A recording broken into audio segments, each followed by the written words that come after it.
Good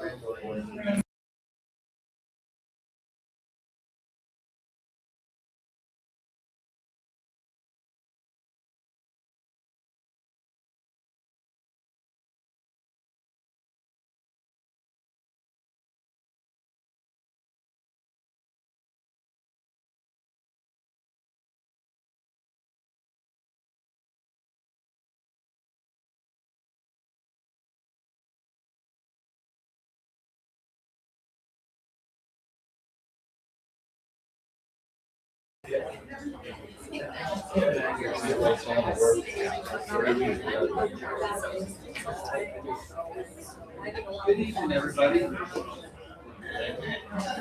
Good evening, everybody. Welcome to our meeting this evening. I'm going to call it to order. This meeting is being held in compliance. What? Is it working? Is it working? Yeah. All right.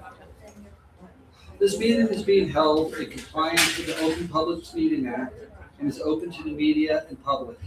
Notices were duly posted and the meeting was advertised in the Courier News and tapped into. Effective March 1st, all legal notices and board meeting dates shall only be posted on the district website in conformity with state code. Formal action may be taken. Can we get a roll call vote? Mrs. Cassidy. Here. Mrs. Fiore. Here. Mr. Lopes. Here. Mrs. Menser. Mr. Pieros. Here. Mrs. Rad. Here. Mrs. Ryan. Here. Mrs. Pinto. Here. Mr. Rizzo. Here. Please stand for the flag. I pledge allegiance To the flag of the United States of America, and to the republic for which it stands, one nation, under God, indivisible, with liberty and justice for all.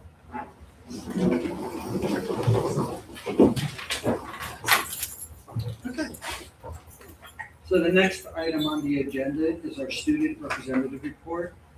Mr. Daly, I believe you're going to be coming up along with Aria, Ishan, and Jimmy.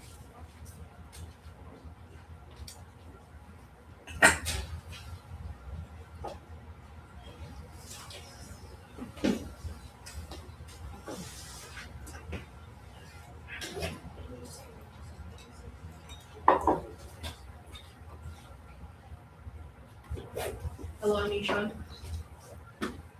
I'm Jimmy. I'm Ira, and I'm with the Board of Ed, and we're here to present the winter sports update. Give us 1 second. There you go. Okay, so the winter.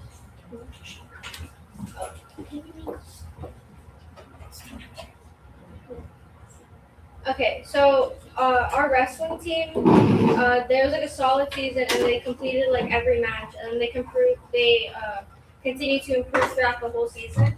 And some of the biggest highlights were that 4 wrestlers finished in second place, and there was a couple of wrestlers win first place in the B bracket. And then next season, they're looking forward into building on the progress they made this year, and they're looking to improve the new wrestlers that they got this year. Okay, so cheerleading. The highlights. There were 10 new 6th grade girls joining the team. There was one returning 8th grade captain. They cheered for every home girl and boys game, and they learned over 20 cheers. So our future goals are to have more girls join the team next year, and then have more cheerleaders obviously enhance the team. Then the honorable members are me. I was the 8th grade captain, and then Helena Chagas and then Daisy Vichez were our 2 new captains, and then Rania Correa was our stunt captain.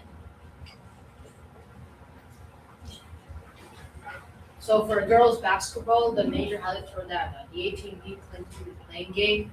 They beat Tewksbury in the last minute, and they beat like a lot of close games against like JPK, Seward, and Montgomery. And the 18 reached to the quarterfinals, but eventually lost. Players who participated in the All-Stars game were Brielle Paya, who actually won MVP, Haley Peggy-Masi, Charlotte Preston, Alexa Wilkinson, and Brianna Wilkinson. The records for the A team were 8-7, while B team were 0-7. And for next season, 4 out of 5 starters will be coming back, and the girls will keep on working hard. So with boys basketball, we had a close game in the playoffs against Bridgewater, and they actually had the most sixth graders on the B team that they've ever had. And in the next season, we're looking forward to maturity and like growth as a team, and win. Okay. And then in working period 4, in math classes, we're learning about exponential functions and transformations. In science classes, we're learning about weather and climate demonstrations. In ELA, we're learning about adolescent speech writing and preparing for graduation speeches. And for civics, we're expansion of community engagement across Reddington Township. Thank you.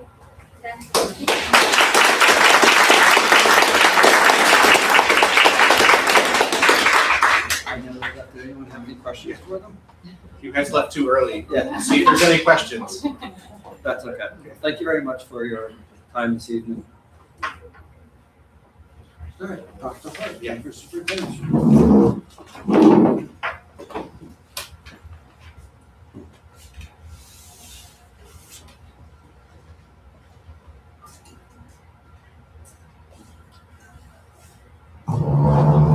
Good evening, everyone, and welcome. Tonight, we recognize the amazing achievements of our RMS students in the area of math.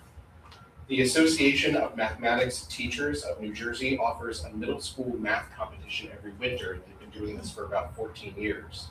It includes students in grades 6 through 8 math. It also includes Algebra 1. School teams enter and receive assessments of complex math skills that are then compared to other middle schools in New Jersey. And I did a little research today. It looks like it's only about 8 to 10 questions, but they seem to be very detailed and very complex math questions, and you have 60 minutes, I want to say about an hour to complete them. This year, our Reddington Middle School placed 3rd overall in the state, and not only that, we had several students receive high praise for their exemplary work as part of the RMS team. Here to tell you a little bit more about the competition and honor our students is Mrs. Goodfellow, our 8th grade school counselor. Mrs. Goodfellow. Good evening. I am so excited to be here and share the exciting news with you. As Dr. Hart said, recently the AMTNJ Middle School Math Competition was held, and RMS won 3rd overall in the state. Congratulations to our amazing middle school math champions. Thanks to their excellent problem solving and determination, the RMS team earned 3rd place overall, and one of our students, 7th grader Jonah Karawala, is he here? He's not, was awarded 4th place out of all the entire students that were in the contest. 23 RMS math superstars competed to earn the top 5 scores that would represent our school. Kudos to all the students, and special thanks to our awesome enrichment teacher, Ms. Betsy Freeman, for hosting the challenge, to our amazing RMS math teachers, Denise Birmingham, Sarah Chapman, Catherine Way, Phil McGinty, Carrie Ann Hendershot, Jen Sabo, Megan Greco, and Olivia Young for the fabulous job that they do day in and day out. Now I am delighted to recognize our outstanding mathematicians. Please come up to be recognized when I call your name. Oh, sure. Oh, you got it. All right, here we go. Thomas Amio placed 2nd.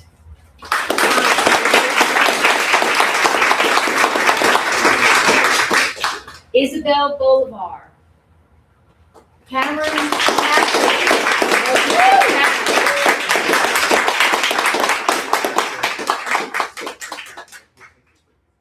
Jaden Chen. Jaden here, please. Takes 3rd. Riley DiStacio. Is he here? No? Okay. Summer Doherty. Bobby Dudley. Sydney Greenwald.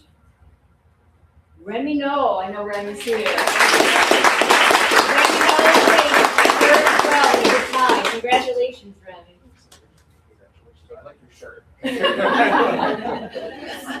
Sawyer Lipinski, is Sawyer here? He placed second, there was a tie. Peter Lydick, Vivian Michaels.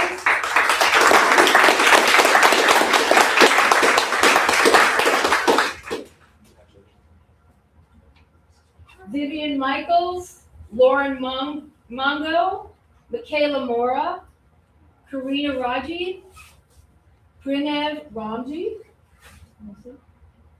Aaron Reina, Vidor Ramashan,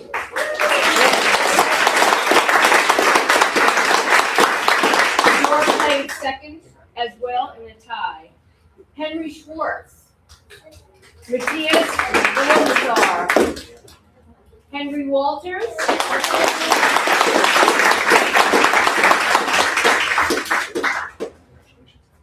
and lastly, Maya Weglar. Maya here. I want to say excellent job and thank you for bringing the best to RMS. And if we could just join us all in a round of applause.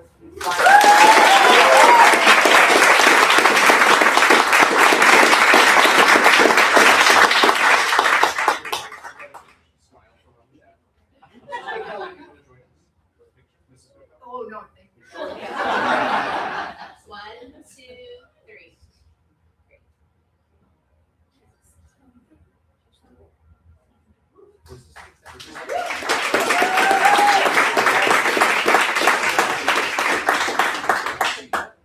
I did confirm with the students, this is the first year that RMS, I believe with Mrs. Betsy Freeman, decided to enter this competition on their own. So, folks, I hope that we do it again next year, and let's celebrate again next year. This was great. Thank you so much. Thank you all for doing it. Really appreciate it.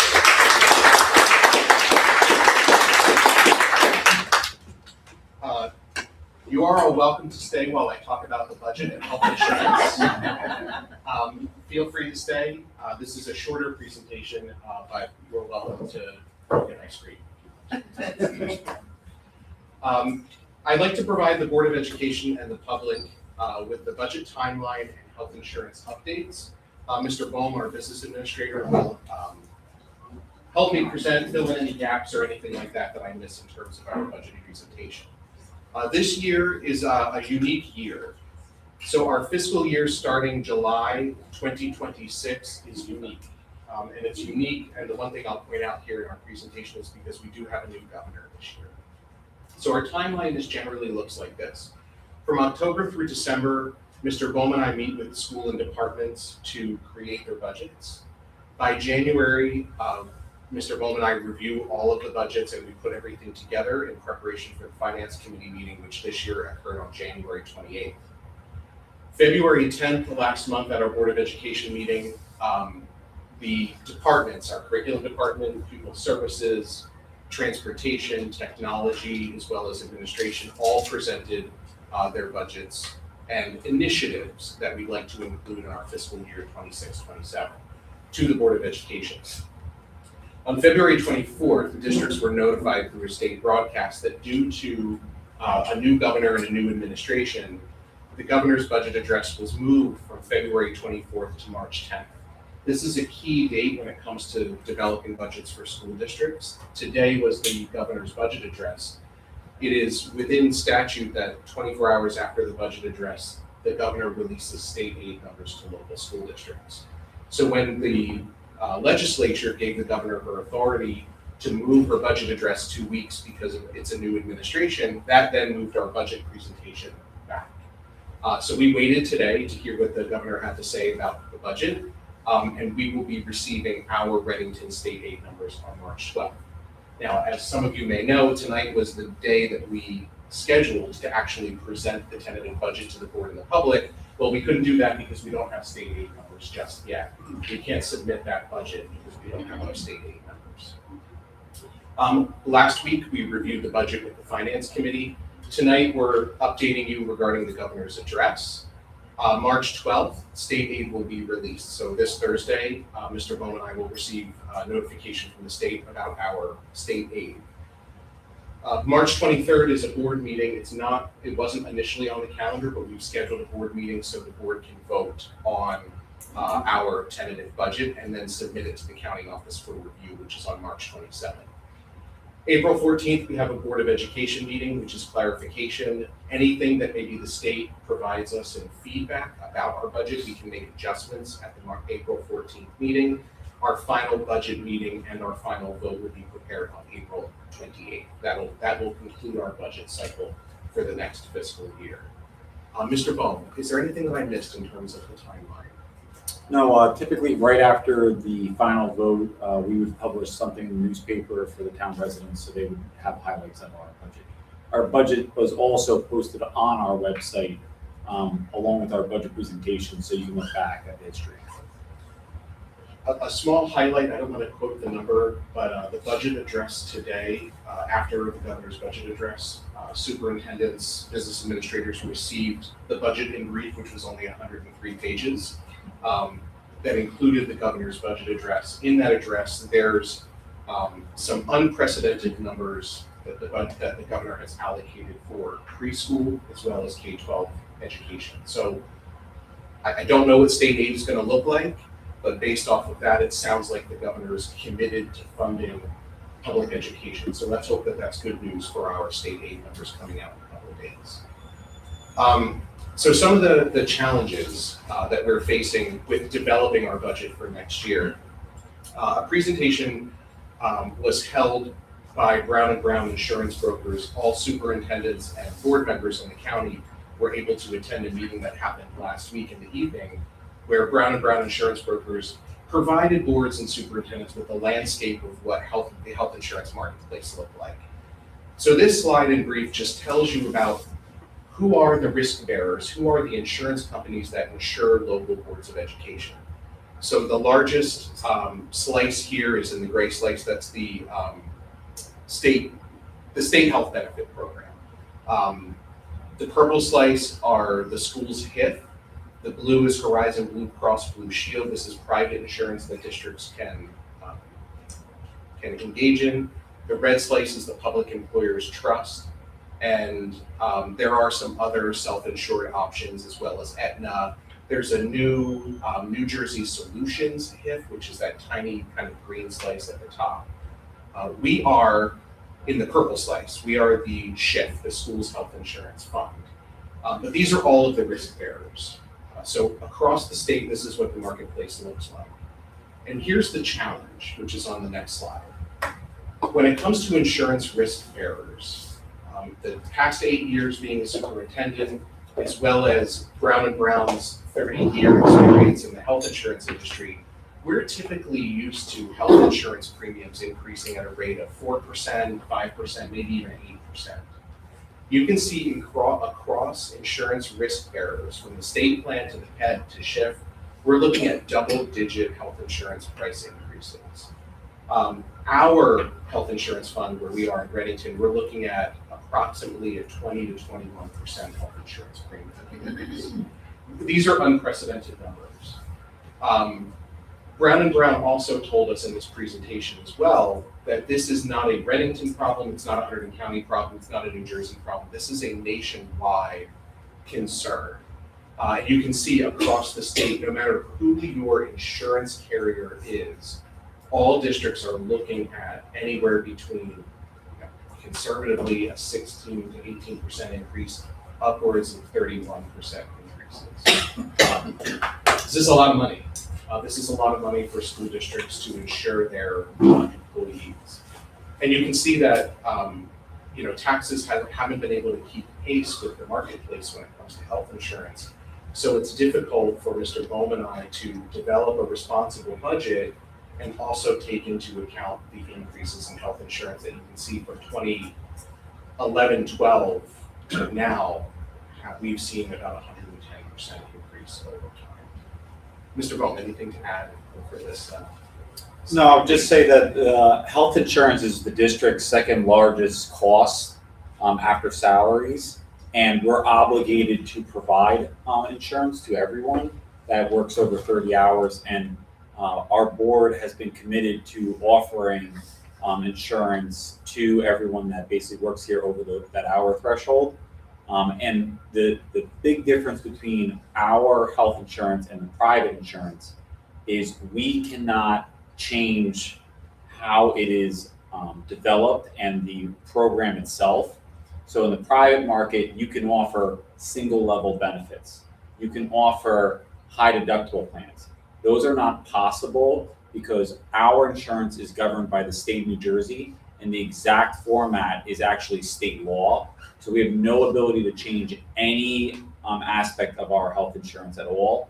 We simply have to take what the state gives us and then go to the various vendors and ask them to provide a quote based on the exact same plan makeup that is every district in the state. So hopefully good news coming out of the governor's office today, some challenging news when it comes to health insurance premiums. But we're committed to finding long-term solutions to some of the issues that the board is facing.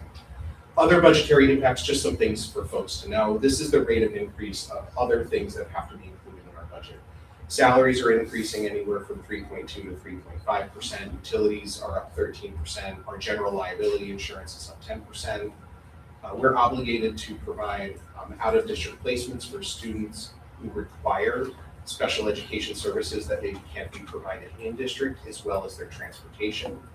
Our pension contributions for those that are in the public employers retirement system, or PERS, continue to increase, and that obligation is on the local school district, not the state.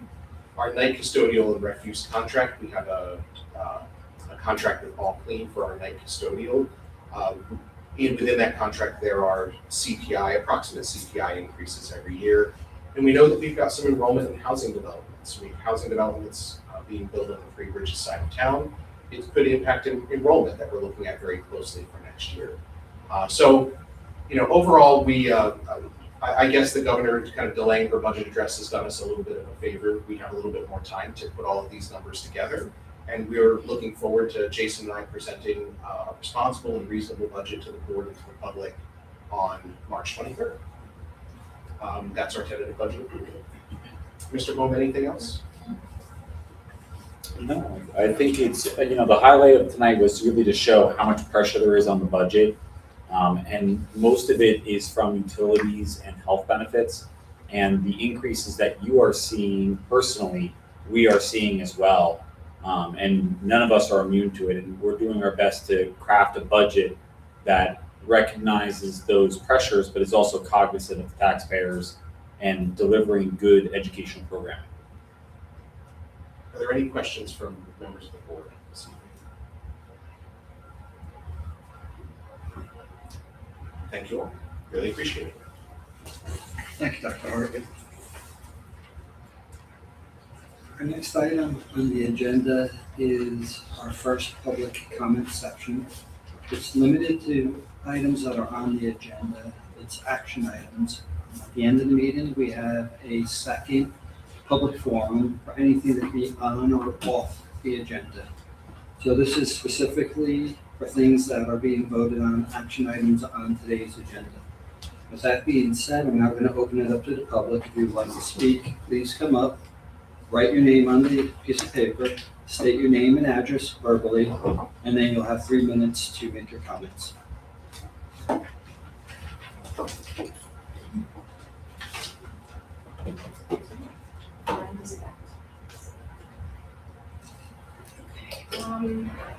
I think somebody will recognize me. Please state your name. My name is Kathy Cherniak and I live in this district. Okay. I am here for 18 years and I live just moments away from the school. I'm here to talk about the transportation budget and how it might be blown out to smithereens by this war in Iran. Iran closed the Straits of Hormuz, the passage where 20% of world's oil is transported into open sea. The price per barrel spiked in previous trading session to $200 per barrel and went down to 81 as of this morning. The longer this war goes on, gas prices, diesel, and jet fuel will increase and we will all feel the pain. Here are the basics of oil industry that some media does not explain to the viewers. Presidents have no impact on oil prices. OPEC nations dictate output. Produced oil has to be refined in refineries that are suitable for a certain type of oil, and it's called crude. Here are some complications. Middle East refineries are being bombed. If countries decide to escort its oil tankers through the shipping lanes, they will be attacked. But even if the oil companies want to ship the oil, the insurance companies will not insure the vessel or the cargo. But what about the releasing oil from our oil reserves? Well, our president didn't work on this issue for the past year. Our oil reserves, strategic reserves, are only at 58% capacity. U.S. does not refill oil. Another point. U.S. does not refill its oil reserves with U.S. oil. It buys oil from where it's the lowest. U.S. refineries, for the most part, do not refine U.S. oil because their capacity is processing crude oil from Canada and Mexico. As of this morning, Ask you to tie this to the agenda. I know you mentioned it's about this transportation. is at the end, I will tie this to the agenda. U.S. refineries, for the most part, do not refine the oil. And as of this morning, OPEC nations reduced its output to 6.7 million barrels. And as of 3:30 p.m. today, Iran is preparing to lay down mines in the Straits of Hormuz. In conclusion, I will tie this all very neatly into a bow. The 100K increase in transportation costs needs to be reevaluated urgently. Whether you like it or not, you might have to incorporate EV buses into our fleet or be prepared to cut some serious corners elsewhere. We are entering a territory that we have not seen since 1970. Global recession combined with gas shortages, sky-high prices, even higher inflations on goods and services, all because our president decided to attack the country on only the feeling. Thank you. Thank you for your comment. Anyone else would like to make comments for anything on the agenda? Can I address enrollment? And can I just make a statement or can I ask a question? It's not on the agenda, but sure, I guess. I'll give it a go. Yeah. My name is Lori Fisher. I'm a resident of Reddington for 30-some years. Used to sit in your seats back before this school was ever built. And I guess I have a question to you right now. You mentioned enrollments. What are you seeing? I know when we were looking back then, we were looking at generational changes, but we were also looking at kids that were already in the trailers. But we would also see them coming up from preschool and kindergarten. So we really had an idea of what the projections were going to be. The thing that really blows all of that right out of the water is when you have a large development come in and you just don't know what proportion of kids are going to be in those units.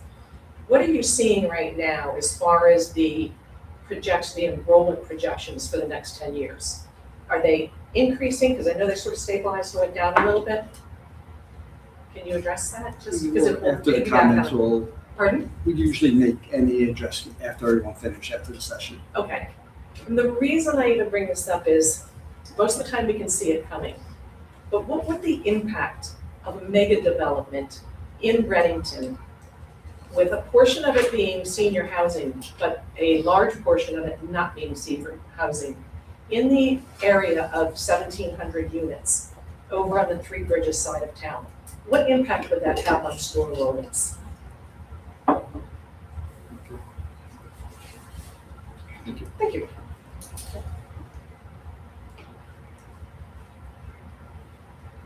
It is something that's being proposed right now at the township level. And that's the reason I brought it up, is because at the board level, all you can do is react to the children that are here. And I look back at the only way we really can control that is by limiting or knowing, the development rate. Thank you. Thank you. Anyone else? Okay, I'll close out the session. Normally what happens is if there's an item we would like to address. We address any questions at the end of the session. So I don't know, Dr. Hart, did you want to address the enrollment now, or? I can. Okay. Mrs. Fisher, if I don't answer your questions, you can feel free to email me, but I have some general answers for you. I hope I can provide you some Yeah, I'm context. just curious where the trend is currently without the development and the affordable housing impact. Yeah, you're correct. The trend, first I'll point you in a couple of directions. Over the past several years, each August and each January, I've provided an enrollment and housing development updates to the Board of Education that has some numbers in there as well as projections, kind of actual versus what we're seeing when it comes to enrollment each year annually. So if you go back through board agendas and you look at superintendent's reports, I would say the past 3 years or so of superintendent reports in both every August and every January, you'll see updates on enrollment. The current housing developments that we've been monitoring included the Willows at White House Station, the Ridge, the new development in Three Bridges, and another one that's coming off of Route 22.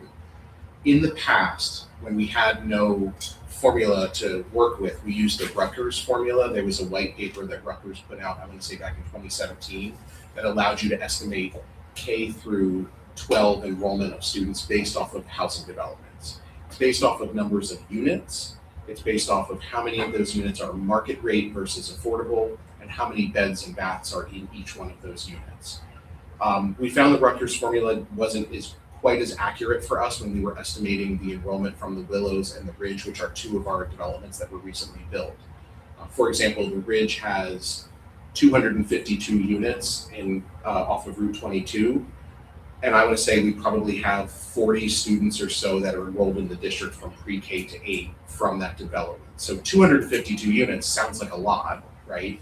But when it comes down to how that mathematics breaks up, we didn't see it as much enrollment as we thought we could predict through the Rutgers formula. So to answer your question, I need to know more about 1,700 units or so that are going to be built in the township to better estimate what enrollment projections could look like. But we have some history based off of the Willows and based off of the Ridge. And those enrollment reports are in the superintendent reports that I mentioned.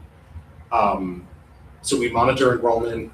We have a pretty good estimate based off of the developments that have been built and the ones that are coming over the next couple of years. This proposed 1,700 units, I would need to know more before I could actually project what enrollment would look like. The trend, now that we have preschool, we service over 225 preschoolers now through our universal pre-K program. That allows us a pretty good estimate to gauge what our kindergarten enrollment is going to look like each year. So that has helped quite a bit, but it fluctuates every year. Enrollment can certainly fluctuate. So I think that's a partial answer for you, and I can email you with more details, and I can link some of those reports that I provided to the board. My sense is it would be well over 1,000 children all of a sudden if it was built out all at once, which would be how many classrooms and a new school. Yeah, again, 252 units. That's the Ridge on Route 22. That sounded like a lot of students. It ended up, we're now in our second or third year, we have 40 students pre-K through 8. I don't know how to estimate 1,000, Thank you. but if I know more about the proposed development, I could estimate better. I will, this comes with an asterisk. I am not a demographer. I do the best I can with the reports that I have and with the estimates that we have. I couldn't tell you if 1,000 children is an accurate estimate or not without having more detailed information. But please email me and I can provide you with some of these links. Thank you. Of course. Thank you, Dr. Hart. Our next item on the agenda is correspondence. We received quite a few correspondences since the last board meeting. Many were in regards to policy and regulation 2535. They're all on record with the board secretary, and the list of them are on the agenda. We received so many on the agenda. The online version is actually a link, so if you click on the link, you can actually see the amount that came in. All right, now I'm going to move to board action. This is where we actually vote. It's very hard to hear. Okay, how about now? This better? That's All right, thank you. I was holding a little too loud. Thank you. All right, so next item is board action. So it is for the approval of administrative reports. We have two items, items 101 and 102. Can I have a motion and then a second? I'll move, Ally. Second, Paul.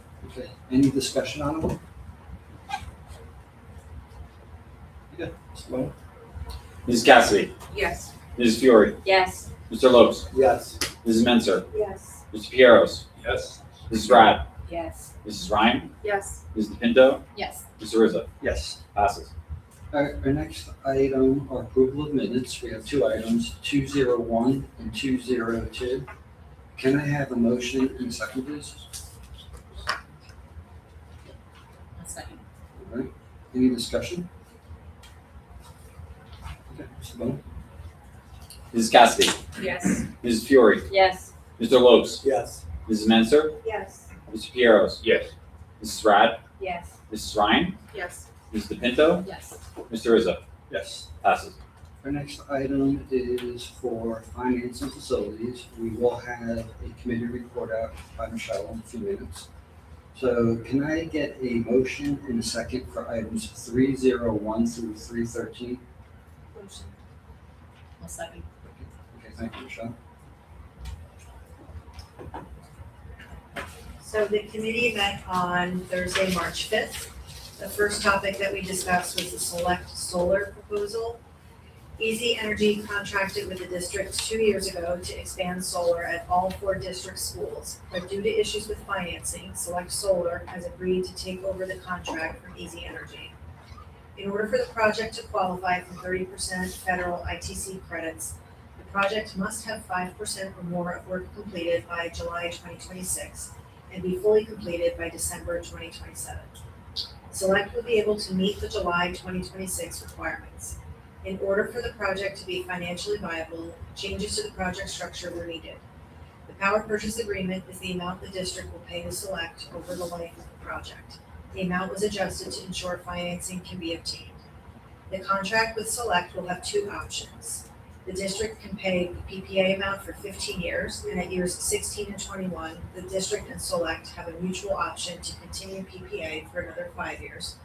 Option 2 is the district pays PPA for 15 years, and at years 16 or 21, the district can pay 20% to 25% of the then fair market value to purchase the equipment from Select. The fair market value is not known at this time. Changes to the number of panels needed to generate the required kilowatts and location of panels were revised. The flat rate the district will pay per kilowatt was modified, but is still currently below the market rate paid by the district to the utility company. At year 25, the district can keep the equipment or have it removed. The cost of removal and disposal is covered in the contract. The maintenance for the equipment is covered for the 25-year period. By locking in a fixed kilowatt rate, the district will not be subject to increases or decreases in pricing for the next 25 years. This allows for better budget certainty by eliminating fluctuations in energy expenditures. Expected cost savings occur in that the number of solar panels is expected to produce more energy than needed, and the district may receive reimbursement from the utility company for the excess generation. In addition, any cost increases in energy prices above the fixed kilowatt will be reflected in savings for the district. 2 options were presented in regards to panel location for White House Station. Based on feedback from the administration, a 3rd option was presented that would change the layout of the panel grids to continue to allow for students to use the outdoor area and also be more visually appealing. The 3rd option was the preferred choice. Grid layouts at 3 bridges and White House are aligned with the outdoor space projects in the bond referendum. The next topic was the 2026-27 budget. The committee reviewed key upcoming dates for the budget process. March 10th, we had a board meeting and the superintendent includes an overview of the budget timeline. March 12th, the district received notice of state funding. March 23rd, a budget proposal for board approval will be on the board agenda, and April 28th, final budget adoption on the board agenda. The administration shared an article for the committee to review titled Governor Sherrill Provides Grim Outlook on State Finances Ahead of Budget Speech. The committee reviewed staffing requests for the 26-27 budget. And the committee reviewed the March 23rd superintendent budget presentation and made a few suggestions on slide content. Next topic, bus route efficiencies. The committee agreed to table the discussion and will revisit when the administration presents recommendations at a future committee meeting. Next topic, pre-K grade 8 non-resident tuition rate. The committee agreed with the administration's suggested rate of $4,500. Capacity constraints for preschool are close to being reached due to continued high demand, and the district will offer a discount with private providers. Future finance agenda items were reviewed, as well as the bill list, and the next meetings are planned for March 20th if needed, and April 24th. Thank you, Commissioner. Any discussion?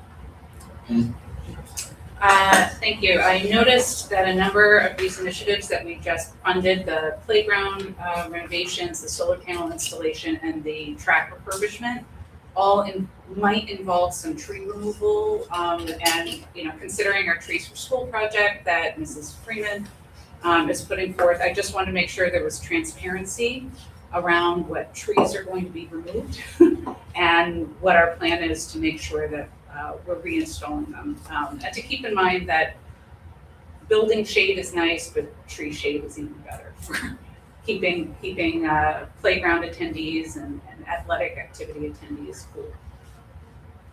Flipping, or something? Yeah, so in our, we haven't had kickoff meetings yet for the projects that are starting in summer 2026. But we have discussed that with the specific vendors that impact, particularly the track. And there's also some at White House School relating to solar. So the trees that are at White House School very likely will be relocated, versus the ones at the track are very likely going to need to be placed somewhere else. They're not going to be able to be removed because it's a forest. It's a forest where the track goes right now behind the trees. So to make that area level, to make it an official track, they will have to remove those, and then they'll have to submit those plans to the township, who will have to review it and approve it. And then we'll make sure to include, obviously, we discussed potentially replacing the trees in the section that is adjacent to the triangle, which is behind the track right now, and a few other areas that would provide some shading. So, but definitely something I'll make sure to include in all projects moving forward. Okay. Any other? Yeah, I for item 3.12, the solar panels, I just wanted to say that I'm so happy to see this moving forward. This is a project that we started probably 3 years ago at this point, at least 3 years, and a lot of hiccups along the way. And I said it in the Green Committee, but I just want to say it in public, just a thank you to Mr. Bohm and his team for just moving this forward after all the hiccups. So thank you. It's a huge asset to our district for budgeting for the next 25 years. We will know our utility costs for electricity. And the goal, the Green Committee goal several years ago was 85% solar or usage, I can't even think of the word, in all 4 schools. So after we complete this project, we will have met that goal. So that's very exciting. And after many years, thank you. Thank you, Jason. Anyone else want to make any comments? Okay, just go ahead and roll call. Mrs. Cassidy, Yes. Mrs. Fiore, Yes. Mr. Lopes, Yes. Mrs. Menser, Yes. Mr. Pieros, Yes. Mrs. Rad, Yes, but I'm gonna abstain from 3.08.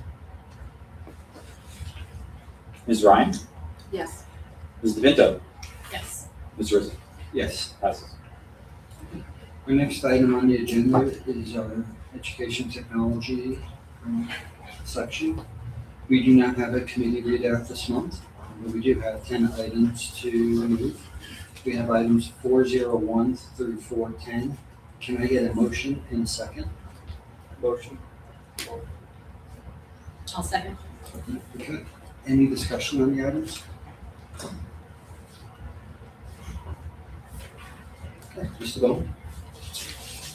Mrs. Cassidy, Yes. Mrs. Fiore, Yes. Mr. Lopes, Yes.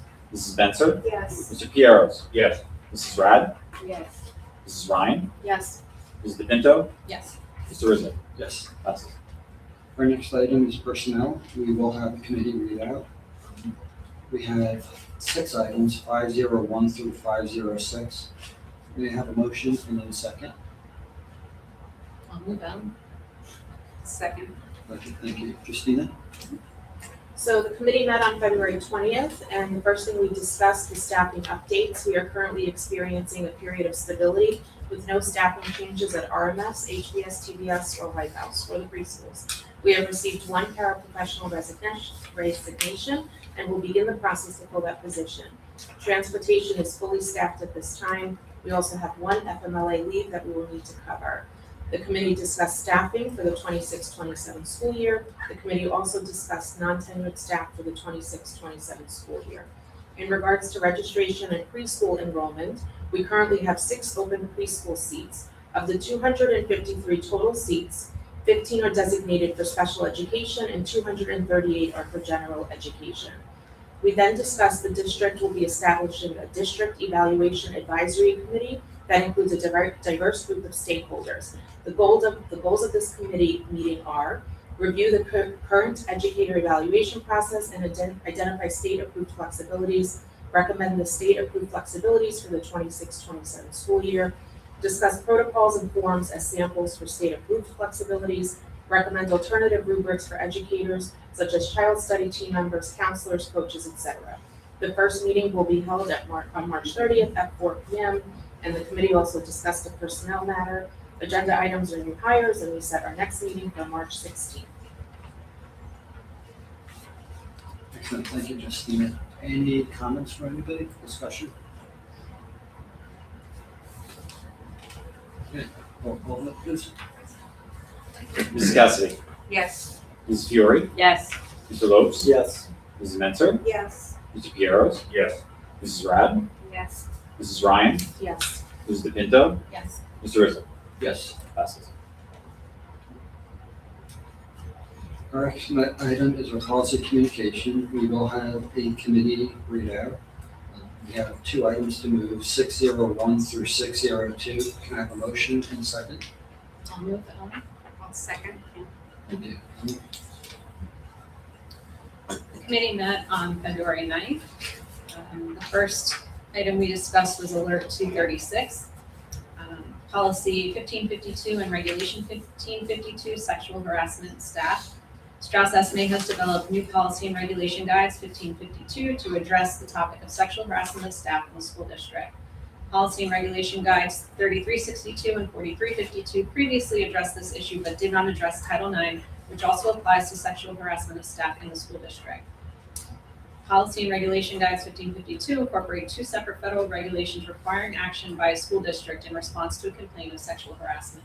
The first federal regulation that addresses this issue is the Title VII of Civil Rights Act of 1964, and the second is Title IX of the Education Amendments of 1972. Both of these federal regulations require written policies and grievance procedures, which are included in the newly developed Policy and Regulation Guides 1552. Upon receiving a complaint from a staff member alleging sexual harassment, the district shall review the alleged conduct to determine whether to apply the grievance procedure for Title VII or the grievance procedure for Title IX as outlined in Regulation Guide 1552. Strauss SMA recommends the district consult with their board attorney anytime a sexual harassment complaint is filed by a staff member. Federal law requires written policies and procedures to address and remediate complaints of sexual harassment of staff in the district, making Policy and Regulation Guides 1552 mandated. A board member asked if this policy also covers volunteers and unpaid positions in the district, and Dr. Hart explained that they would most likely follow Policy 9130 for public complaints and grievances.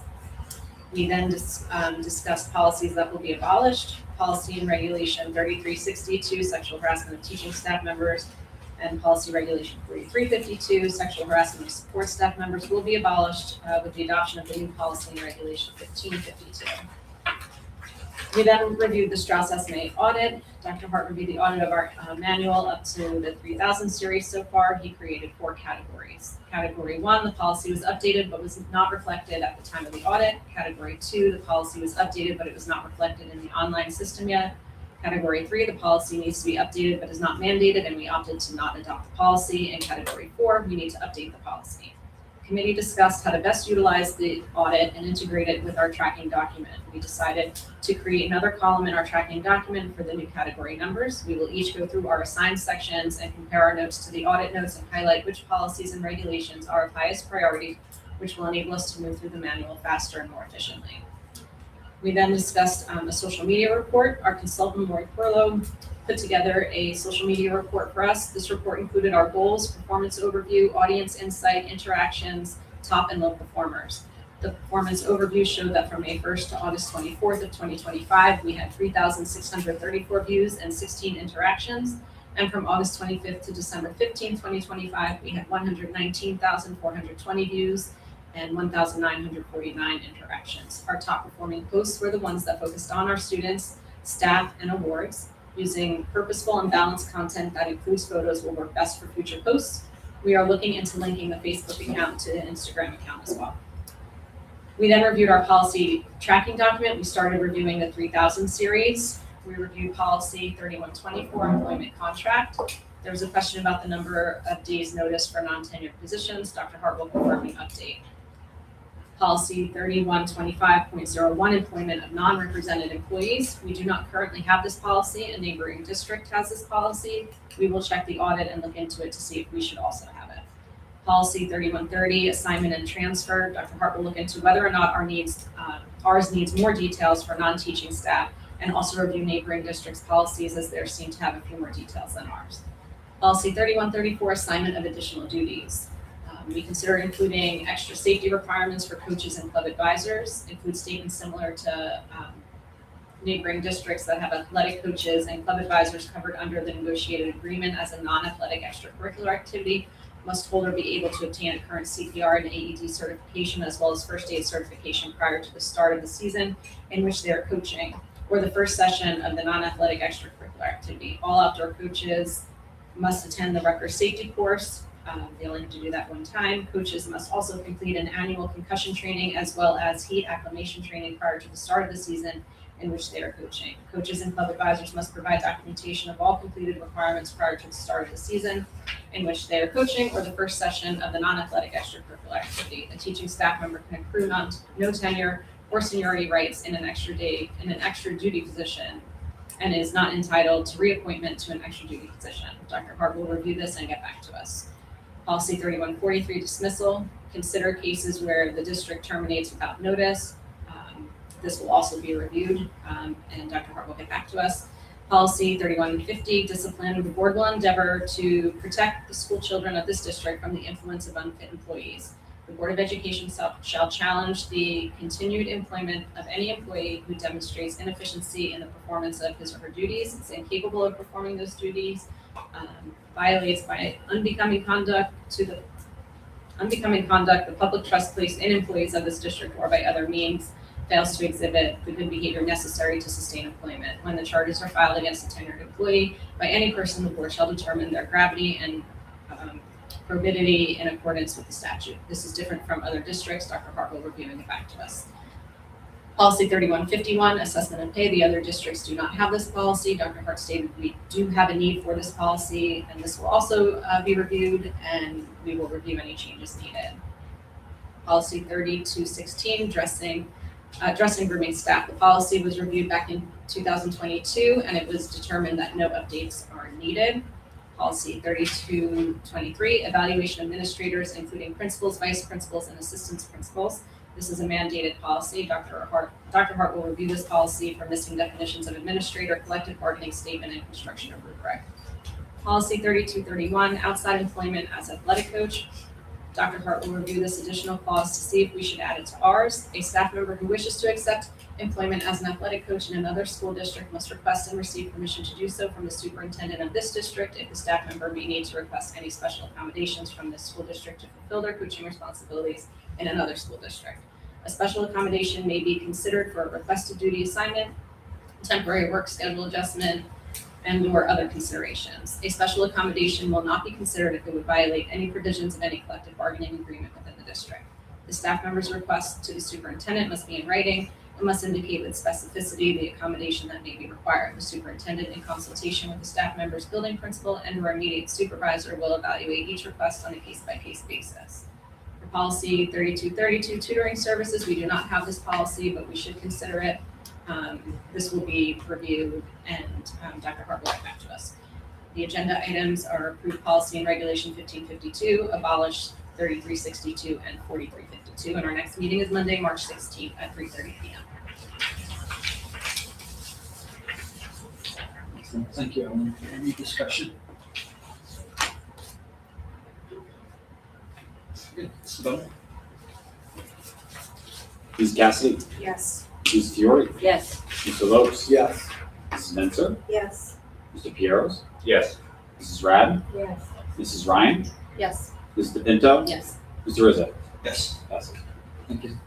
Our next item on the agenda is unfinished business. We have 3 items. One is an overview of board goals from 25-26. Over the summer, we actually passed board goals. And we took it as a board to periodically review them to see how we're doing. We had our first review at our December meeting, and this is going to be our second review to see how we're tracking against the goals that we did over summer. So Ellen and Pam, I believe, did some analysis on this. You want me to get started to give your, give your voice a rest? We have 4 goals, so if you need me to take any notes or any updates, everyone's free to comment in it if you want to add anything to it. The first goal is academic achievement. I'll read the goal. The board will ensure academic achievement is the central focus in decision-making by creating and implementing systems and frameworks that prioritize academic success. The board will work with the administration to prioritize teacher retention, training, and recruitment to support achieving academic success. Our March update is that the mid-year diagnostic review of iReady data highlighted significant academic growth. The data indicates the district is on track to meet annual goals for student growth and a reduction in students requiring intensive intervention. The board received PSAT data from Hunterdon Central showing that the majority of our former 8th grade students are prepared and performing well when they take the PSAT. The board is considering the purchase and implementation of Universal Design for Learning, UDL, which will complement and enhance the current MTSS. Student representatives have presented at our board meetings, providing updates of academic clubs, music, field trips, and among more happenings at the middle school. They will possibly expand this report to include all schools in the district. So thank you for helping us meet our goals, guys. The next topic is safety and security. The board will work with the administration to upgrade and refine safety and security measures to ensure student and staff safety and continue to maintain a positive school climate for all students to thrive in. Our March update is that plans have been approved for fire alarm upgrades, security lock sets, doors, and parking lot lighting. These upgrades are funded by the referendum. The IT department continues to prioritize cybersecurity for the district. The newly collected SEL data and teacher assessments help to identify and offer additional services to students who need additional support in this area. The findings will be shared with parents during parent-teacher conferences. You want to take the last 2? Sure, I got a big one. Our next goal is governance protocols. The board will conduct a comprehensive review of existing committee protocols and communications across committees and implement recommended actions. The board will update the policy guide and implement a schedule for reviewing policies. So for March, up until March, the board now shares committee meeting agendas and all attachments in advance of each committee meeting for the full board to review. The policy committee completed its manual review and is now reviewing the Strauss SMA manual audit and comparing it with our notes in the policy tracking document to create a priority list of policies to address next. In January, the board reorganized and readopted its code of ethics, bylaws, committee structure, and meeting schedule.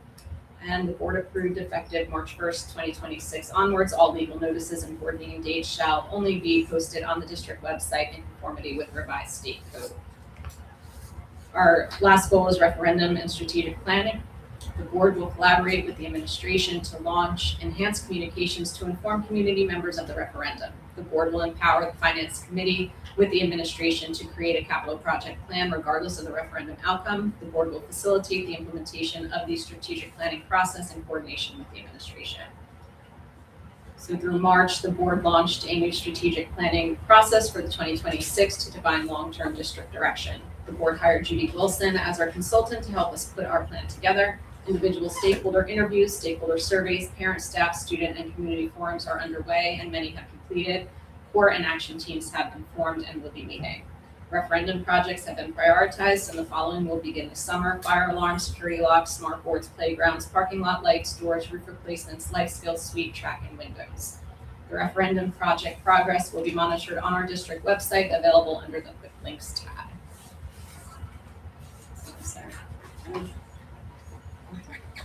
Thank you. Very comprehensive. Any comments from anybody? Okay. Our next item on the agenda is Green Committee meeting. All right. Forgive me, this was my first committee I'm chairing, so my notes may be a little extensive. We met on March 3rd. The Green Committee is comprised of teachers, staff, administration, Board of Ed members, and community members, some of whom I see in the audience, so thank you for attending. Our first topic was strategic focus for the 25-26 school year. Mr. Bohm provided updates for the Green Committee's 25-26 goals in the action plan tracking document. Committee members offered suggestions on execution strategies for each of the 3 pillars, linking the school district strategic planning sessions to the sustainability initiatives laid out in the action plan. For Pillar 1, which is reduce environmental impact and costs, Mr. Bohm presented a referendum update, providing public links to the school referendum progress website and status tracking for the first wave of projects funded by the referendum. The district is in process of selling bonds by June, with funds anticipated in July. Outdoor spaces are a main focus for this year, within playgrounds at TBS and White House School, already approved for purchase, followed by the HBS outdoor track, HBS life skills suite, and parking lot lighting improvement. Those funding are proposed at upcoming board meetings. These projects require minimal planning and design with short lead times and are estimated to be completed this summer through the fall. Mr. Bohm and Dr. Hart shared information on the 5-year strategic plan and the letter from the board president to communicate strategic planning input opportunities. Advertisements were placed in the Chronicle, a strategic plan website was launched, a digital survey has been distributed, and multiple in-person and virtual forums scheduled in March for district parents and community members. The strategic plan is targeted for approval in June 2026. Green Committee members offered input on linking a sustainability goal to the 5-year strategic plan by embedding the high-level 3-pillar strategy into the strategic plan goals. Reddington has historically demonstrated that investing in an energy conservation consultant and training students and staff has reduced electricity costs for the district. Using a similar baseline and monitoring energy consumption in the district will prove that green initiatives save money in addition to the environmental benefit. Pillar 2 was to improve the health and wellness of schools, students, and staff. Mr. Bohm provided an outdoor spaces update for Ms. Freeman, who has several grants pending approval, including a drones project for students and staff to learn coding and operate drones in a secured area with FAA licenses. The Trees for Schools project grant is approved and will commence at RMS in April. Volunteers are needed to help with planning, preparing the site by clearing, grading, and fencing the property and planting trees. Committee members shared that the Department of Public Works and approximately 20 watershed ambassadors are engaged to support the project, and further suggested reaching out to Reddington residents to advertise the volunteer opportunity and build community connections. New Jersey Monthly is interested in documenting the Trees for Schools project at RMS, since tiny forests and walking forests are growing in popularity, and Reddington is the only school district pursuing this initiative. Mr. Bohm reiterated that referendum communications will continue as related to this pillar. Pillar 3 is provide environmental education, STEM, civic skills, green career pathways, and more. Mr. Bohm provided an update on the solar projects at all 4 Reddington schools. Since our last meeting, the financing had fallen through with Easy Energy, who contracted with the district 2 years ago. Select Energy has offered to take over the contract and is attending the Finance Committee on March 5th, as we heard, in order to meet the July 5th deadline for financing credits and intend to build the solar infrastructure by December 2027. Select Energy is a Canadian firm working primarily in Massachusetts and Northeast New Jersey and trying to expand further into the New Jersey market. With energy rates rising dramatically, this contract would offer a 25-year warranty, a flat energy rate for the next 15 years, and an opportunity for buyout after 15 years. The entire committee thanked Mr. Bohm for his tireless efforts to pursue the completion of the solar project, which will bring continued value to the district for decades. Mr. Bohm. The proposed biodiversity audit was reviewed, as little progress has been made to date, although it benefits each of our schools through 10 Sustainable Jersey credits. The district will have an additional year to make progress on certification since Sustainable Jersey will be on pause for school districts next year. Mr. Bone shared a sample school grounds biodiversity audit instruction and record with the goal of the audit to improve biodiversity on school grounds, provide hands-on ecology education and awareness, and potentially reduce mowing and landscaping. Dr. Moss offered to begin the audit at HBS, and Dr. Hart proposed using HBS as a pilot to assess the scope and success of the biodiversity audit of the school grounds prior to expanding to the other schools. Dr. Higgins offered TBS as a second location for the biodiversity audit beginning in September after the Forest Hill project is complete. Ms. Fior emphasized that the audit must be executed between April and September to maximize plant identification and after school to engage both volunteer and student participation. Local experts in plant animal identification and interested students, both in Reddington and Hunterdon Central, and community members are encouraged to participate in the planning and audit execution. Mr. Swirling recommended photographing plants and animals to create a Reddington field guide to identify local species. Our unfinished and new business, the committee reviewed multiple proposals for the $4,000 funding allocated in the 25-26 budget for a green coordinator. The funds must be approved prior to the June board meeting. The committee considered using it for energy monitoring, although Mr. Race already tracks energy use. Dr. Hart recommended it be used as a stipend to an interested staff member to coordinate the biodiversity audit.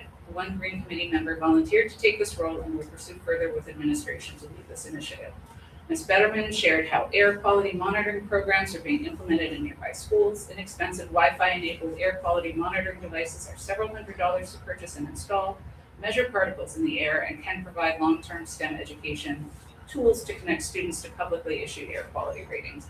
Mr. Swirling suggested building upon the original energy plan developed by an outside consultant and proposed crowdfunding to source donations for green initiatives in schools. Ms. Betterman asked about planned Earth Day activities at the schools. Dr. DeRosa is dedicating a May newsletter to the green scene at White House School. Dr. Moss mentioned that Hollenbrook School is holding an assembly starring the Grand Falloons, an Earth Science Circus program focused on sustainability. Mr. Bone shared Mr. Foster's Fresh Air, Fresh Fun newsletter with local outdoor activities, which will be further distributed in Dr. Hart's community newsletter. Our next Green Committee meeting is scheduled for Tuesday, May 5th at 2:30. Thank you. Thank you, Pam. Any comments or discussion? For someone, Pam, did you want to highlight the volunteer opportunities? I have them if you want me to read them out, or if you have them. Yeah. The Green Committee has some volunteer opportunities that will involve the possible community members. RMS is looking for volunteers to plan and participate in the Trees for School project led by Betsy Friedman.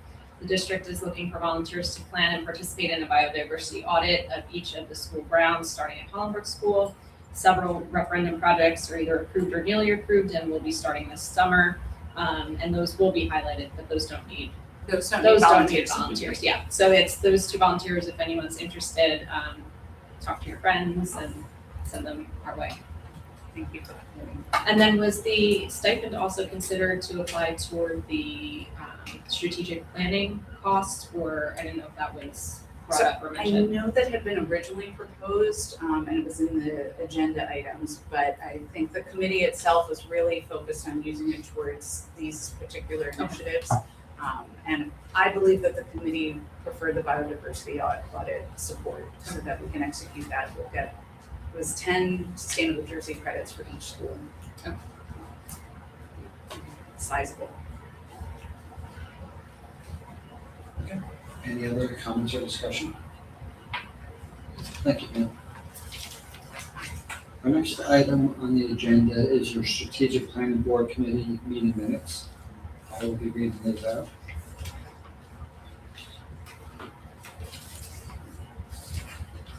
As you may know, at our January reorg meeting, we created an ad hoc committee to support the strategic planning process. On that is Pam, myself, Rich, and Linda. So we attended the first meeting, which was on February 19th. Dr. Hart was also present, as well as Judith Wilson, who is our facilitator for the strategic planning process. The first thing we did, we went over a process overview. Mrs. Wilson reviewed the proposed strategic planning process.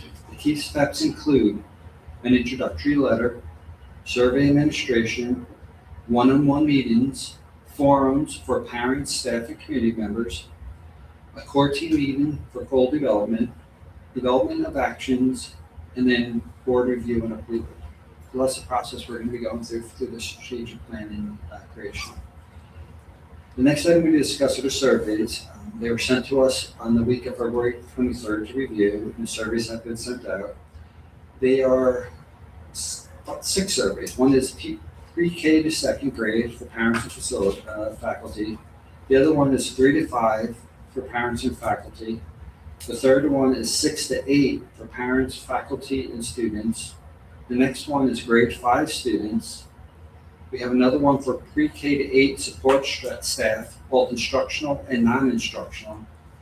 And then the last one is community members without children in pre-K through 8. Ms. Wilson's also conducting a series of one-on-one interviews, 15-minute interviews with various people.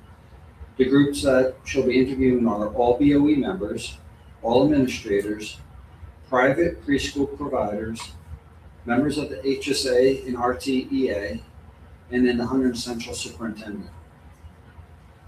The next thing we discussed was to ensure each constituency group is heard and represented.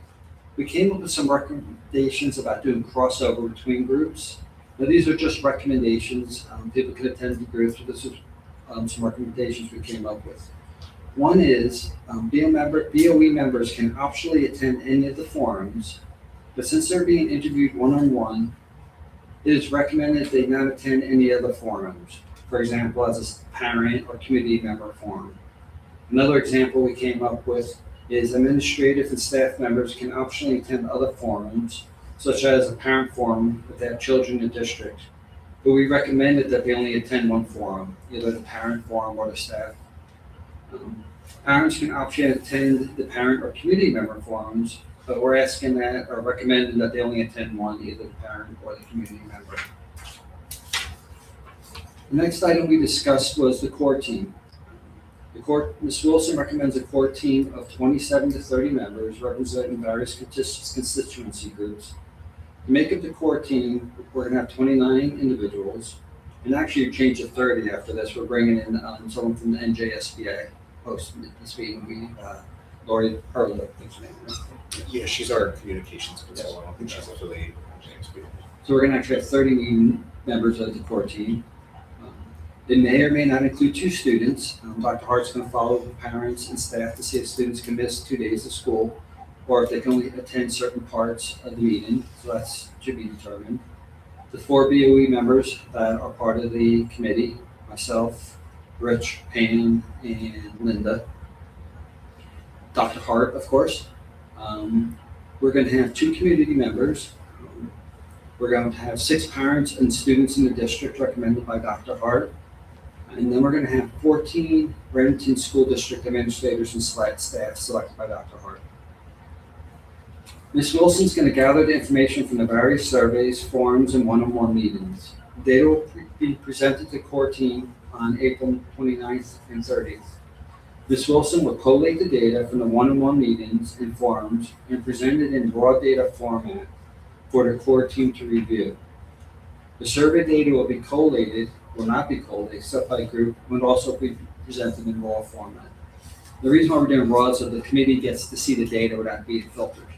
The only filtering Ms. Wilson's going to do is to ensure the names and any other data that can be identified to a community member, BOE member, student, or district employee is reworded to remove any identifying features.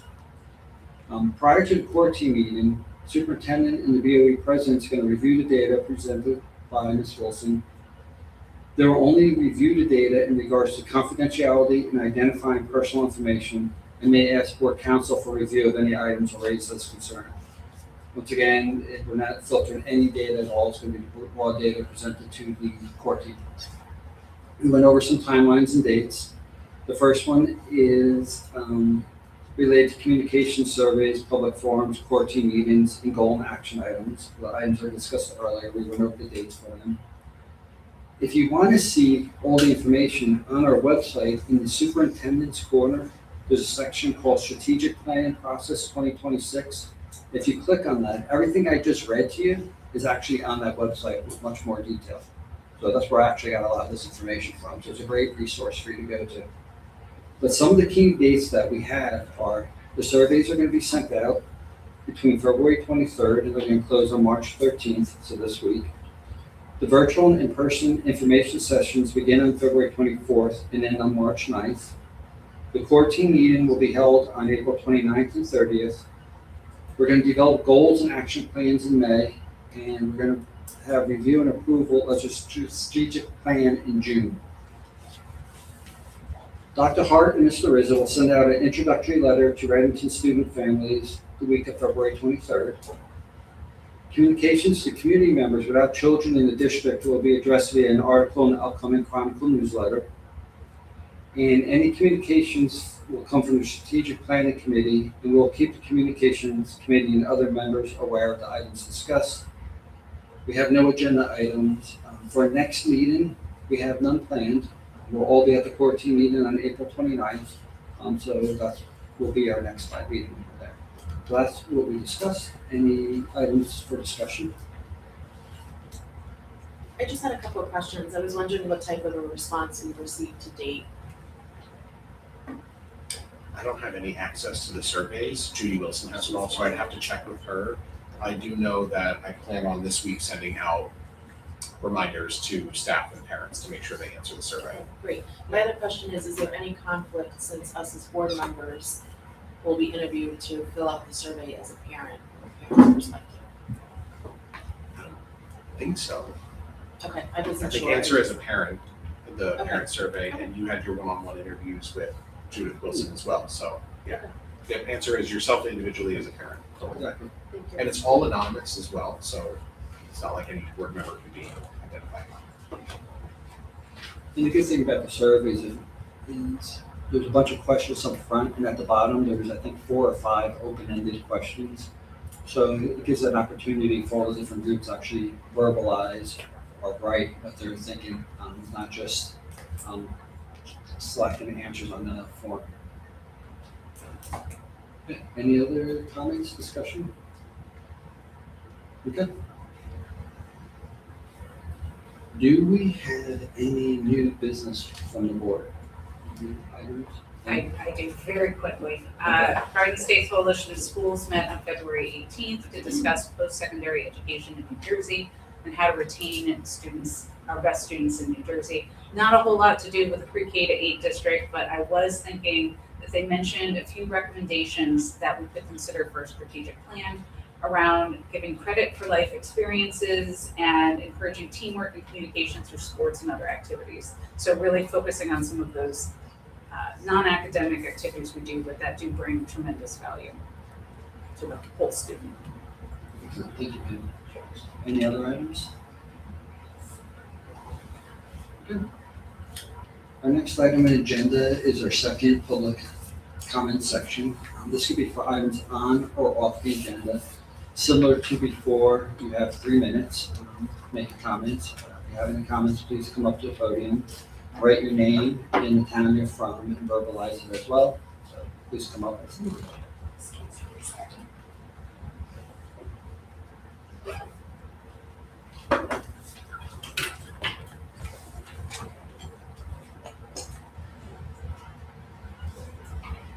Hi, I'm Alyssa Bulow. I'm here speaking to you today in my capacity as the RTEA liaison, a Reddington resident, and a language arts teacher. Usually when I address this board, it's out of praise, thanks, and admiration. Following the last board meeting, I felt it necessary to address the tension and perceived dismissal of the concerns presented. It was disheartening to hear the board characterize emails from over 100 residents as mere templates and claim a lack of communication from teachers. A group from RTEA has been attending meetings recently, yet our presence and input seem to be ignored.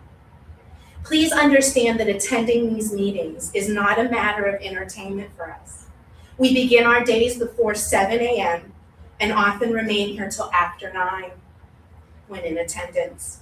We choose to be here because we care deeply about our work and we wish to collaborate with you as a team. To have those efforts dismissed feels profoundly disrespectful. Our environment and our morale are unfortunately being negatively impacted. As the BOE liaison, I have received feedback and questions from teachers expressing concerns about using their professional judgment when selecting a text for their class. Please remember, your actions and your words have impact on all of us. Thank you.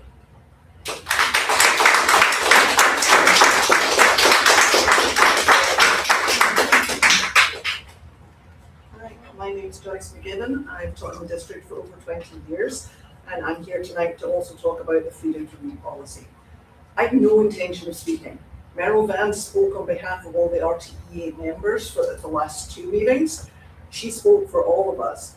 But to hear the members say that, they haven't heard from any teachers at all, it made me think, oh, they really do want our opinions.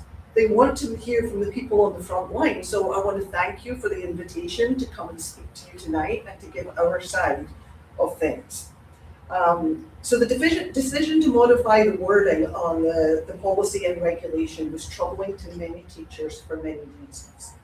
Number one, the seeming dismissal of public opinion at the last meeting was concerning. I'm an RTEA rep. I was elected to this position to represent my members, to speak on their behalf and to ensure due process, just like you were elected by the community for exactly those same reasons.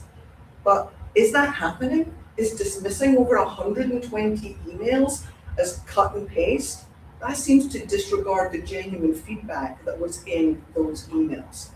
There was a message there, people took the time to do that. So I just feel that dismissing so much public feedback, are you really representing your community, the job you were elected for? Number two, Freedom to Read Act protects the access to library materials. The insertion of the phrase sensitive material appears to undermine the actual intent of that policy, which is to avoid arbitrary censorship. Isn't that a dangerous precedent to set? There was it seemed almost an intentional way to undermine what they were trying to protect. And if board members are doing that, interpreting things contrary to the intent, what if district members do that? What if they choose to misinterpret policies you make? Because that's part of your job. We followed your lead. That concerns me. At the last board meeting, it was repeatedly claimed that adding the phrase sensitive material didn't change anything, but clearly it does. Well, I assume positive intent. The phrase alters the policy for everyone and not just librarians. Most of the talk has been about the impact on librarians. What about all the classrooms with classroom libraries? Almost every elementary school teacher has a library in their classroom. Since sensitive material is subjective, it invites varied interpretations. Staff are already talking. They are afraid to let children read books in their classroom library, afraid to let children read for pleasure, because they don't know if their interpretation of sensitive is the same as yours. So while your intention was good, the intention was to protect the children, I fear the reality is it's stopping children from reading for pleasure. So I know I'm over time, but I urge you to seriously consider the repercussions of your decisions. The repercussions on children, admin, budget, and many other things, and respectfully ask you to think about, are you representing your community, and to think about the rewording of that policy. Thank you.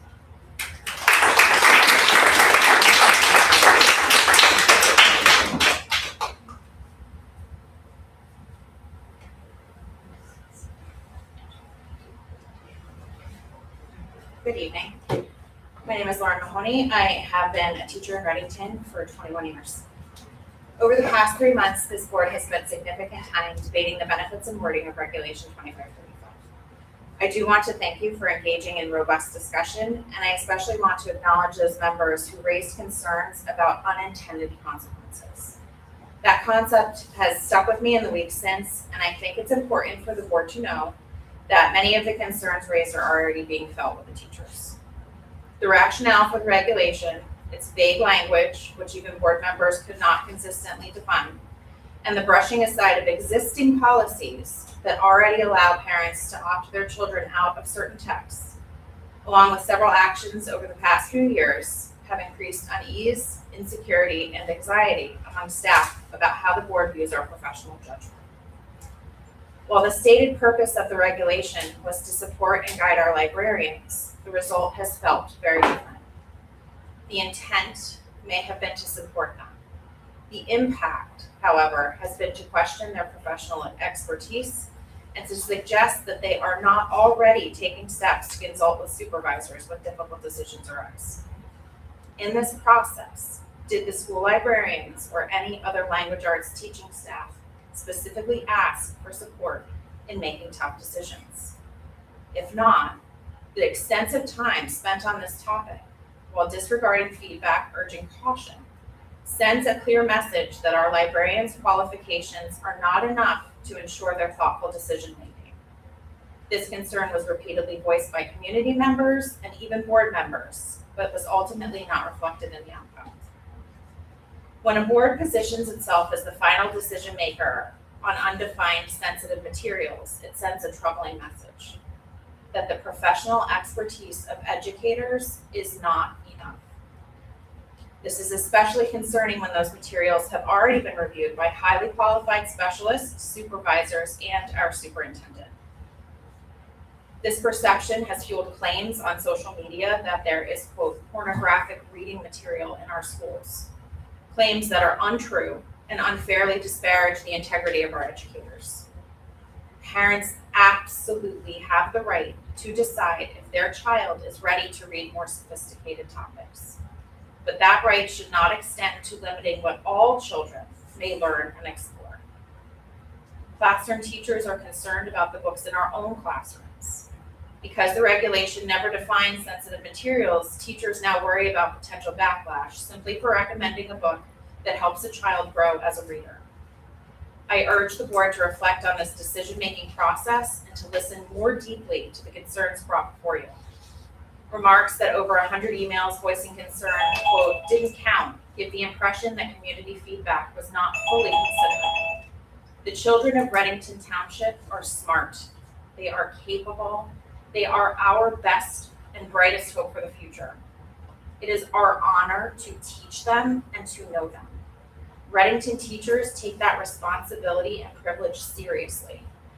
We ask that you show the same respect for the skills, expertise, and professionalism of the educators who serve them each and every day. Thank you.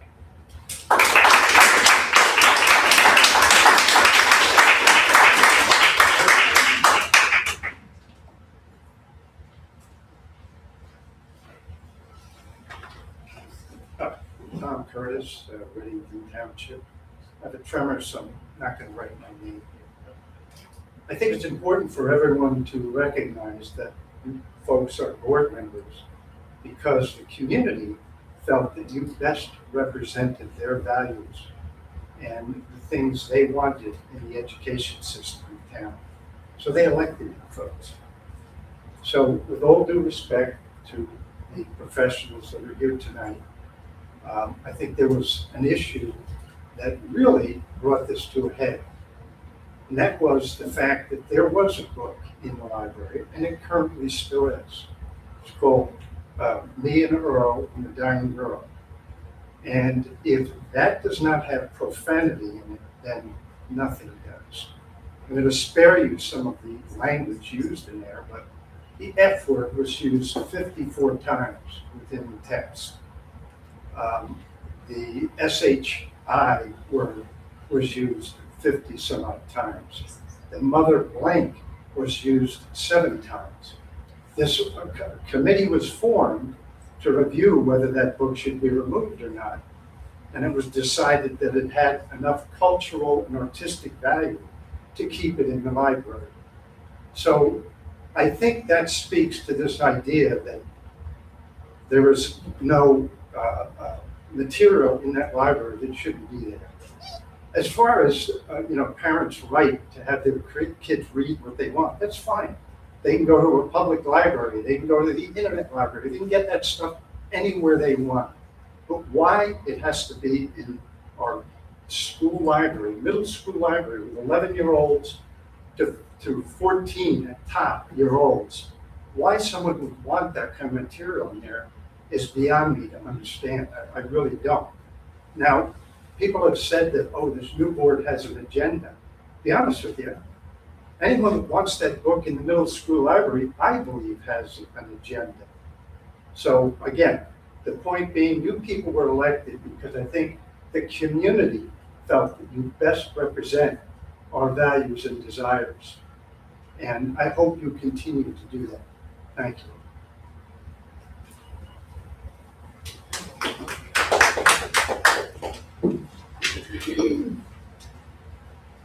I'm gonna deliver the same speech I delivered last time, because I am that passionate about censorship. Excuse me, please don't start the clock while I put on my glasses. Once again, my name is Kathy Charniak. I come here in court to tell you the cautionary tale. And for those who did not hear this speech, I think it will be poignant, and I wish it would stick to your head what I'm about to say. My family survived Nazis, and I survived an oppressive communist regime in Poland. Censorship is very near and dear to my heart, as communists love to keep their people in the dark. Is that what we're doing here? In Poland, we had a censorship office that controlled books, press, and entertainment. Are we creating a censorship office here? We were forbidden to learn about certain parts of history, like the Russian massacre of 22,000 Polish military officers and intellectuals. We could not learn other cultures and forbidden to learn anything opposing our government. And of course, we were never to learn about anything about sexuality. Censors removed sentences and paragraphs, often softening the text. Libraries were systematically purged, and authors were forced to write communist propaganda. Is that where we're heading? But I'm here also to highlight censorship in another country, Nazi Germany. In 1933, the book burnings began. It was initially done by university students, but eventually carried out by other groups. This was not done on the behest of the government, but the German citizens themselves embracing the Nazi ideology. Whose ideology are we embracing here? Whose? The books that were purged were written by Jews, criticized the war, and were pro-leftist movement. That sounds familiar. The Germans saw this as a renewal of German nationalism. They demanded that the teachers be screened to ensure that their thinking was in line with German spirit. Many of these authors had either their citizenship revoked, isn't that where we're heading to here? Escaped the country or were killed. Are we going to be screening people here too? Are our librarians going to be screened? Our teachers? Perhaps someday you will be screened. In conclusion, the Nazi censorship campaign was seen as a triumph of the worldview of over competing ideas. Well, we are here because you support suppressing ideas. God damn, just the language, it's so horrific. Lastly, to the librarian, don't give into this authoritarian bullshit. Please don't curse. Because censorship begins in authoritarian regimes and not here in America. And to the members of this committee who support censorship, someday you too will have a starring roles in history books and will be compared to the Nazis and the communists of the past. I will not stand as my beloved America falls into the fascist wannabes' hands.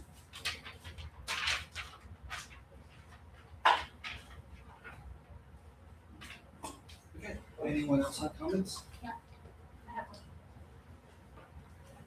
Dale Huang, Reddington Township. I'm a little concerned that when you say you're gonna, the board gets to review these books, for content, right? Don't you trust your parents to keep an eye on what their kids are reading? Don't you trust your librarians and your teachers to have appropriate materials in school? Why do certain people get to determine what other parents get to have their kids read at school? This isn't just an issue of appropriate material that you get to pick, right, for your kids. It's whether somebody else is imposing what they think is appropriate onto your children, taking your choices away from you. That is profoundly disturbing to me. That is it. Within time.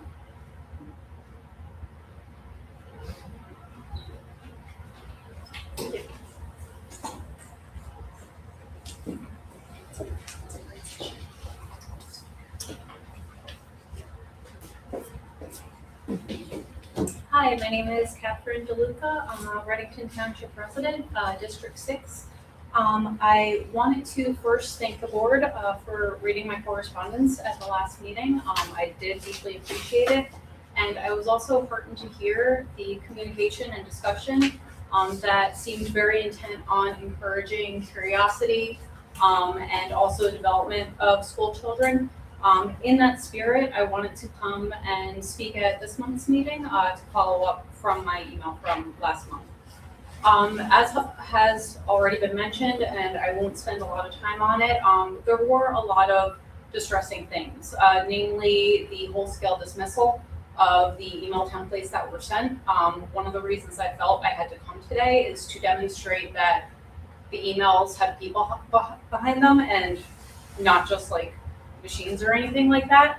If we are getting emails in, they can be quantified. So I think that knowing how many emails are coming in from the community, we know which are from residents, if there are form fields in them. So that's information that I think can be shared.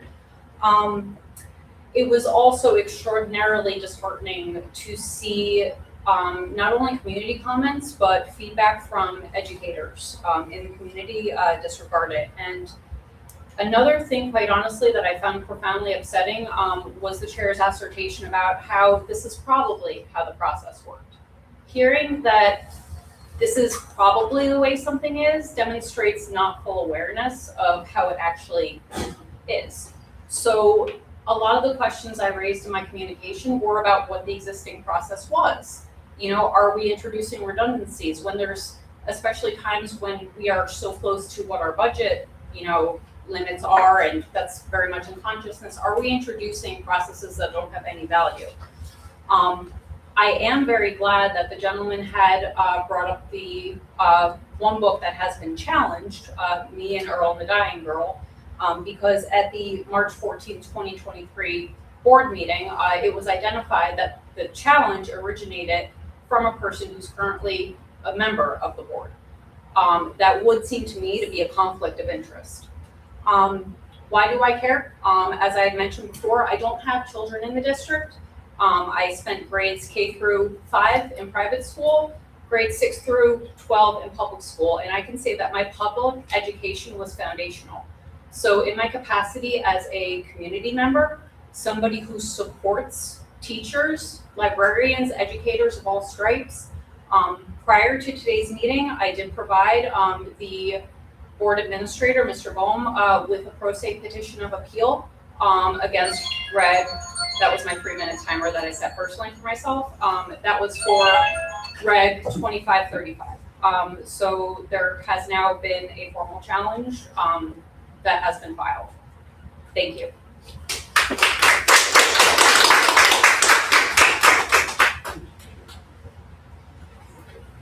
Sorry, I forgot my name. Okay, anyone else? I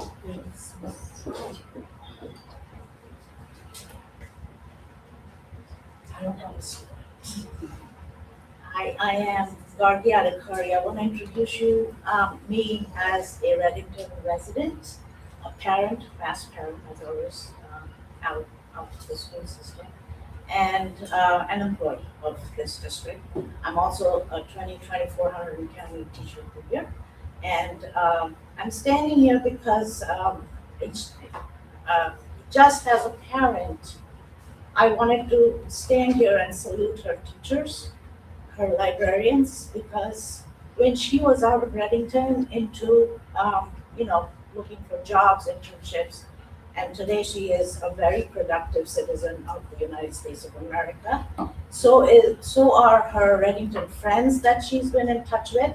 So I stand here saluting her teachers who some of them have retired, some are still coming back as subs, some are still in the district, and all the librarians, all four schools, because library somehow it weaves into all subjects, you agree.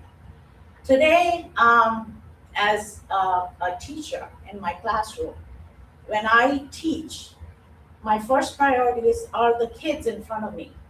And I look at their social emotional health before I can introduce any content.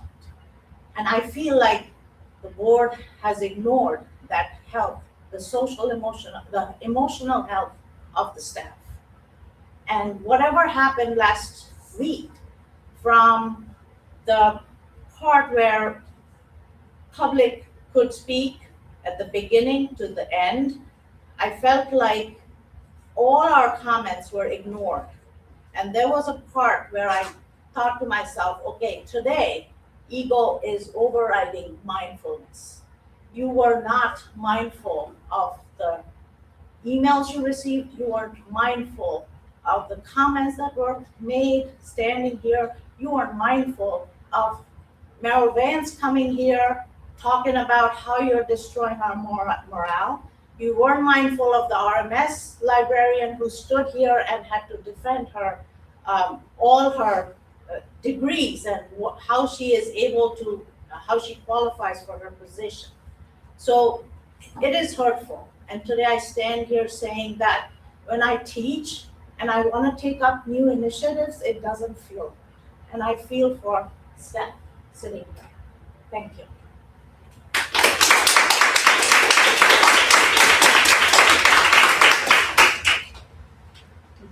Okay, anybody else?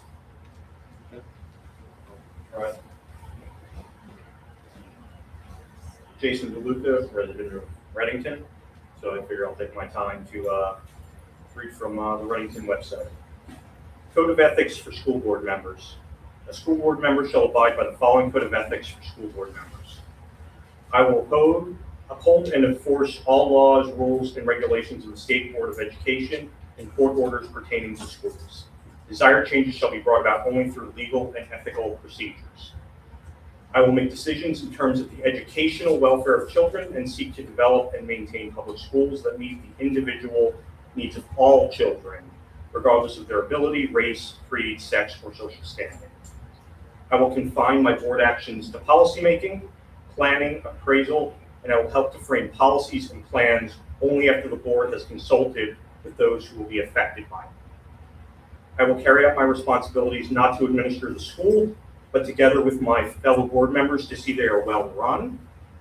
I will recognize that the authority rests with the Board of Education and will make no personal promises, nor take any private action that will compromise the board. I refuse to surrender my independent judgment to special interests or partisan politics, or to use the schools for personal gain or the gain of friends. I will hold confidential all matters pertaining to the schools, which if disclosed would needlessly injure individuals or the schools. In all other matters, I will provide accurate information in concert with my fellow board members, interpret to the staff the aspirations of the community of its schools. I will vote to appoint the best qualified personnel available after consideration and recommendation of the Chief Administrative Officer. I will support and protect school personnel in proper performance of their duties. I will refer all complaints to the Chief Administrative Officer and will act on those complaints at public meeting only after failure of the administrative solution. I hope that you are all acting in the best interest of the school, of the children, and in these ethical guidelines. Thank you.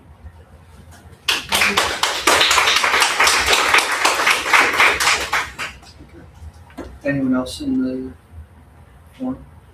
We do have one email that was requested to be read at the meeting, so Ellen.